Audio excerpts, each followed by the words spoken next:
la revelación que recibió el apóstol Juan de Jesús como la palabra de Dios, el verbo divino, el mismo Dios encarnado.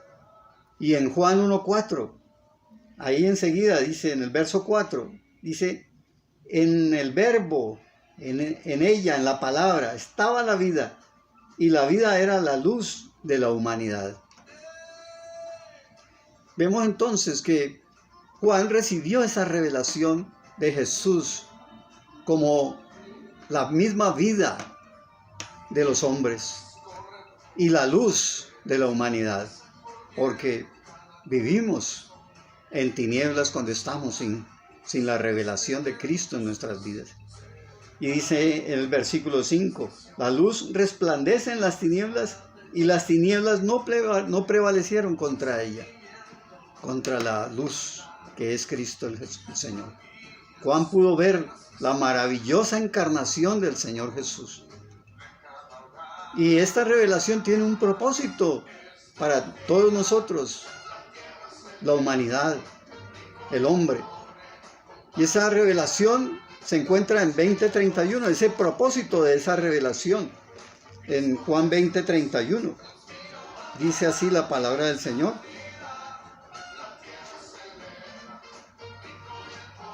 El propósito de la palabra del Señor, dice Jesús hizo muchas otras señales en presencia de sus discípulos, las cuales no están escritas en este libro, pero estas se han escrito para que ustedes crean que Jesús es el Cristo, el Hijo de Dios, y para que al creer tengan vida en su nombre. Ese es el propósito del Señor, para que tengamos vida. Él vino para darnos vida y vida en abundancia. Los que no le conocen tengan la oportunidad de ser vivificados, porque sin Cristo estamos muertos en delitos y pecados. Pero Cristo vino para redimirnos del pecado y para darnos vida nueva, un nuevo nacimiento. Ese es el propósito de la palabra del Señor, de la venida de Cristo al mundo. Entonces, los que no le conocen tienen la oportunidad de ser transformados por la palabra de Dios, el Evangelio, la luz que es Cristo el Señor. La palabra de Dios es la única que tiene el poder para transformar nuestras vidas que estaban en tinieblas, sin propósito en la vida. Cristo no vino para condenar al mundo, sino para que el mundo sea salvo por medio de él. En el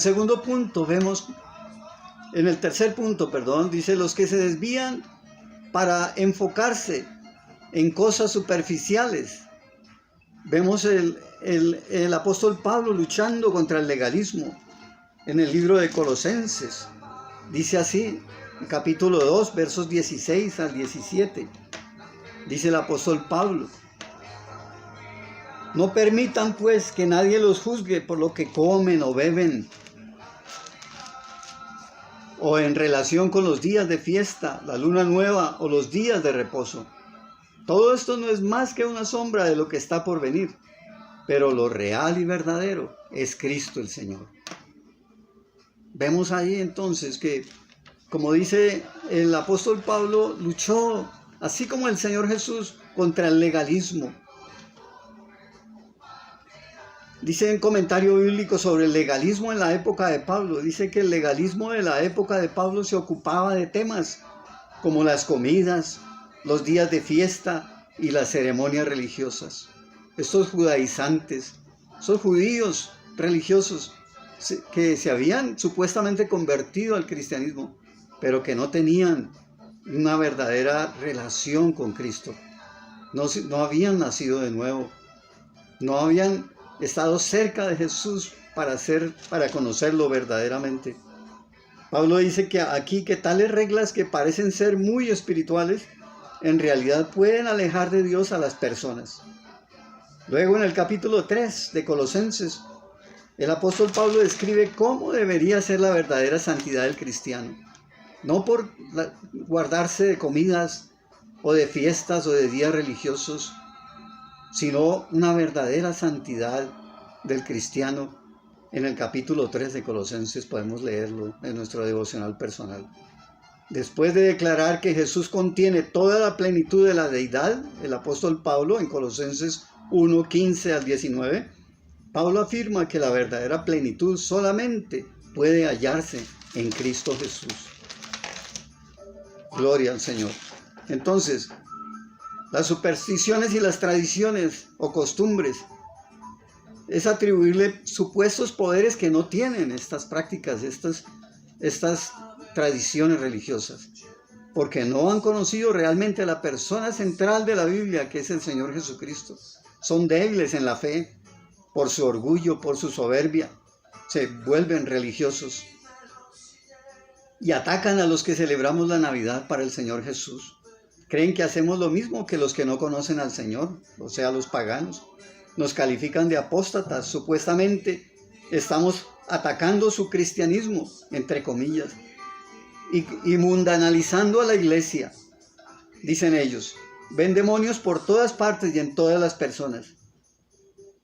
Vemos el ejemplo negativo del pueblo de Israel, que no reconocieron al Mesías, al Señor Jesús, que vino a salvarlos, a pesar de que habían leído y conocían todas las profecías y habían leído a todos los profetas.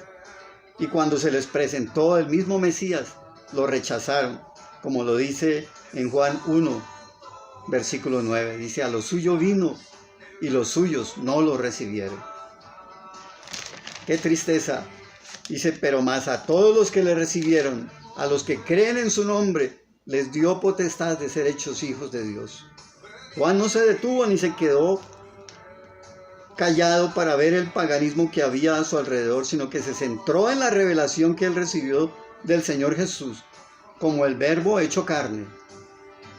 Puso su vista en lo importante, como dice en Juan 1:14, y vimos su gloria, gloria como del unigénito del Padre, lleno de gracia y de verdad.